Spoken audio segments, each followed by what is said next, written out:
Again, what do we have this time? This is a old number 38 stout from North Coast Brewing in Fort Bragg, California. Now, I know I've mentioned these guys previously a few times. This is not the ideal beer I want to review from these guys, but I've talked about them, and we have this on hand right now, so this is something we just have to do. This is probably my favorite brewery there is at the moment. Just every beer they make is just phenomenal. I know for a long time they had a beer called Old Rasputin, and we would go to the liquor store and kind of look at it and be like, oh, there's Old Rasputin, old nasty Rasputin, We bought it on a whim once. Turns out it's phenomenal. So, this is an Irish dry stout with the same style as like Guinness or something like that, but it's not Guinness. Or is it? I don't think it is. It's, 1.7% above Guinness, so Yeah, Guinness is drinkable, but it's not great. Anyway, it looks like a stout. You can't see through that whatsoever. Got a nice head going on. You get a little bit of like alcohol notes in this actually. You get some toffee. You get a little bit of like a slight coffee taste going on. You get a little bit of hops. One thing I do want to notice, like other beers say this, which I think is awesome, is there's 4 ingredients. Yeah. Water, barley, malt, 5. Water, barley, malt, hops, and yeast. So there's nothing artificial here. These guys used to be kind of expensive around here, like I'm talking like $11.99 a 6-pack. It's gone down to $9.99. So, but beforehand it was a good beer that was expensive. Now it's a great beer that was expensive. Now it's a great beer that's affordable, and that's what capitalism and competition does for you. This is the only brewery that's done that kind of thing, but we can talk about that more later.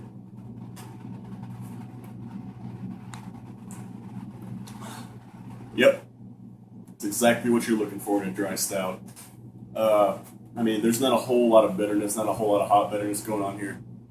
In comparison to Guinness is really heavily, like, in my opinion, carbonated. There's not a whole lot of flavor going on. You kind of get, like, some skim milk taste.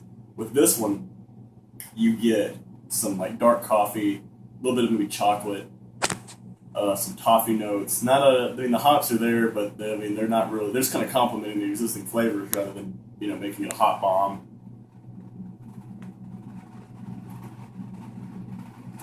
Really smooth.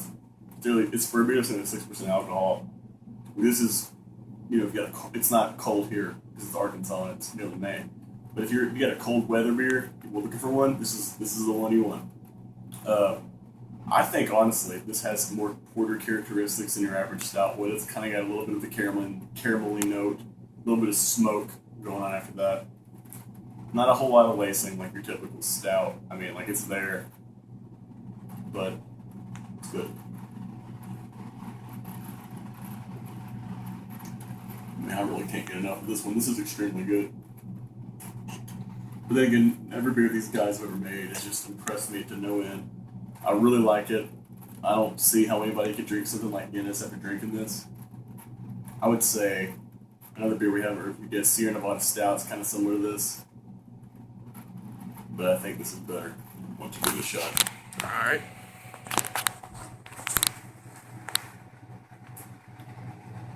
Yeah, it's definitely got a good smell going on. I can get kind of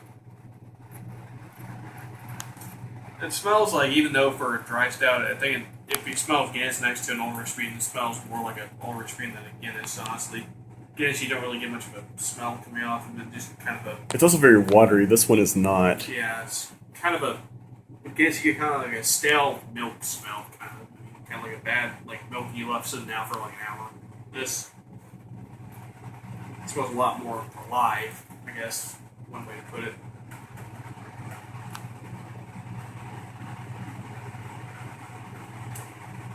Oh yeah, It's good. That's great. That's good stuff.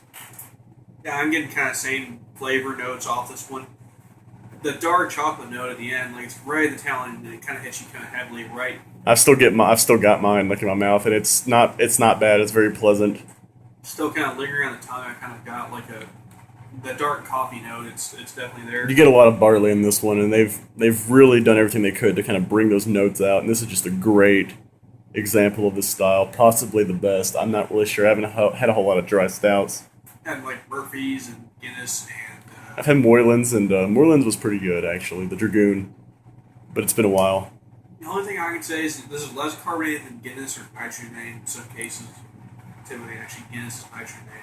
But honestly, I'd say that the one thing I'd say is they might need to tone down the carbonation a little bit, but it's still quite. It could be like a necessary evil, you know. We don't. Yeah, to keep it fresh or something, or to keep. But you know, they lowered the prices on these recently by $2 a 6-pack, which is substantial. And not Old Rasputin, sadly. Old Rasputin still got that kind of high price point, but you got to pay a premium for quality. There's a bit of smokiness on this. It kind of complements everything else, though. I think. Yeah, hoppiness. It's very delicate hoppiness to it. Not too. I mean, it's a stout, of course, so you're not going to really, except for like maybe Prairie Bomb had a little bit more hoppiness going on. It does. Stout does. Now this, it's there to kind of just to be there. It's not necessarily a big thing you want in a stout, but it does make it a little bit more unique than some of your dry stouts you'll find. I mean, great. I think I've drank more than you've had so far. So, get a little bit of lacing on this glass still. Now that I drink a little more, I do kind of get more of the smokiness and the smell.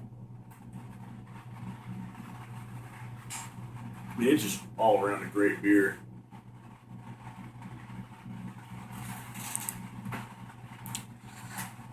I really feel like these guys should be more popular than they are. I don't know if it's the labeling, not very, spectacular or anything. we just got to train. It's probably some steam. I think it is like some steam engine, retired steam engine or something. I do like the logo. You got it's like a whale, North Coast. They don't really have a lot of beers, though. The thing about these guys, they pretty much brew what they already have, and I mean, we haven't seen a new beer from them in 4 years since we started drinking beer. Yeah. They just don't do it for whatever reason. I don't know if it's they already know they have something good. I don't know. I really do need to read up on this brewery because all of their beers are just awesome. There isn't a single one I've rated below an 8, to be honest. I mean, No. I mean, they have multiple beers where I'd say that's the best beer you can get of that style, and this is going to be one of them. We're talking about Irish dry stouts, especially now that the price is going. Oh, it says right here. Yeah, it's named after an old retired steam engine on the California Western Railroad, old number 38. There you go. Anyway. which explains the smokiness, I guess, because charcoal. Yeah, I mean, I have nothing bad to say about this beer. It's everything you're looking for in a dry stout. Label sucks. It's old, probably. Whatever. Who cares? You're not drinking the beer for the label. I don't really like green either, but whatever. So again, final, dry stout. This decimates Guinness. even Guinness is like their smaller batch stuff, like the red and all that stuff. Yeah, like the foreign extra stout, the foreign export stout, whatever it's called. I mean, this just which we haven't been able to find actually. It's a rare one. Like I found it. That's what it was. We found that at the air base. That was the the it only. last time to look for it. Yeah. So I think it could be like a small batch thing, but this, however, is not. It's available year round. I mean, it's not going to blow you out of the water with anything crazy. Like there's nothing crazy going on here. It's not Old Rasputin XV. It's not. But for what it is, it's awesome. Buy it, drink it, love it. It's everything you want in dry stout, and possibly just a stout in particular. I mean, in general, it's what you're looking for. So what are you going to give this one? You give it an 8.5. I'm going to give it a 10. I'm going to give it a 10. And I have reasonings behind that. Guinness is one of the beers that got me into craft beer. Well, not really craft beer, but beer in general. And this one takes that and amps it up to 11. It goes to 11. And now that the price has dropped down, I can't think of a better affordable stout you can get than this one. Well, So that's my reasoning. 10. I'm going to go with the 8.5 solely because I like there's it. other styles of stouts out there that I like like better. it. So Yeah. I'm more generous, but I'm also more harsh on certain beers too. So I would say it's the best dry stout I've had. yeah, I mean, I'm trying to move to where I'm kind of rating the style, But yeah, I think this is the first dry stout we reviewed. Yeah. All like there's only like 10 we can get. Yeah, Murph's, Bellhaven Black. There's Guinness, the other Guinness, the other Guinness, the other Guinness.